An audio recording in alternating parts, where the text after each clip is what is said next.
All of our children's feet are unique. Here's how you can make sure the shoes we deliver to you will provide lasting comfort and support for delicate growing feet. Firstly, double-check you've removed all of the packing material. Now, loosen the fastening on the shoes and make sure the opening is as wide as possible. When your child is sitting comfortably, guide their foot into one of the shoes. A slight twisting action may help, but the shoe should go on quite easily. Make sure their toes aren't curled up. For younger children, a gentle tickle on the bottom of their foot will help to relax their toes. Fasten the shoes and ensure they are comfortably secure. Holding their ankle in one hand, give the shoe a gentle tug on the heel with the other. It should stay firmly in place. Now your child needs to stand up with their full weight on both of their feet. You may need to adjust the fastening now they are standing. Now we're going to show you how to check the fit like an expert by working from the back of the shoe around to the front with your fingers. Don't forget to check both shoes. Make sure there's no gap at the back between the shoe and the heel. Check that the ankle bone is comfortably clearing the edge of the shoe so that it won't rub.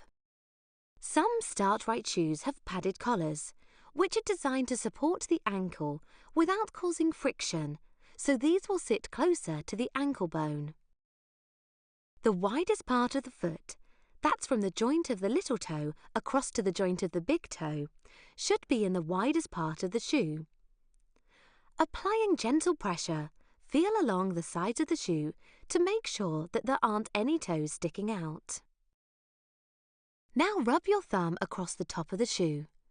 It's the expert way to confirm that the shoe is really the right width.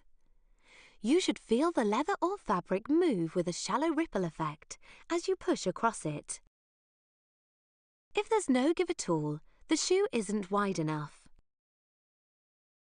But if you can push the shoe leather into a ridge, then it's too wide. With a low-cut shoe, try running a finger under the top part.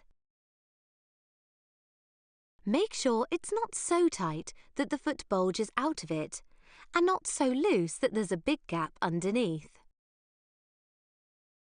You may want to double-check you have measured correctly by checking the length of the shoe using your thumb. Feel for your child's big toe. Getting them to wriggle their toes will help. The toe should not be right at the end of the shoe. All Start-rite shoes have growing room built in, so there should be some room at the end of the shoe.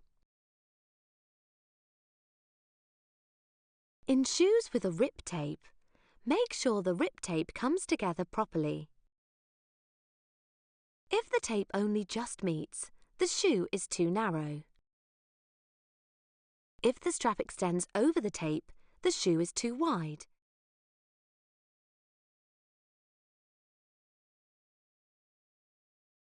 In buckle-ups, the buckle should fasten around the middle hole. If it is on the hole at the end of the strap, the shoe is too narrow. If it's on the hole at the opposite end of the strap, it's too wide.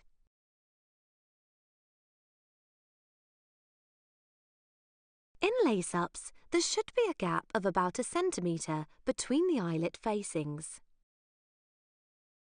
If it's much wider than this, the shoe is probably too narrow. If the eyelet facings are actually touching or overlapping, then it's too wide. When checking a slip-on shoe, it's important to understand that you will not have the same growing room as other types of shoe, but the toes should not be right at the end of the shoe. There is also likely to be some slight slipping at the heel due to the nature of the style. On open-backed sandals, the fit won't be as snug, but should be secure. Make sure the straps aren't digging in and there aren't any large gaps which will make the sandal slip off. Their toes should be sitting comfortably in the toe area of the sandal, about 1 centimetre from the edge. If they are too far back, the sandal is too long.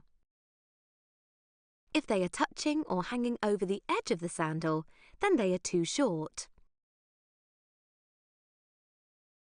If you have bought boots, You will also need to check that the top of the boot is not too tight around the leg.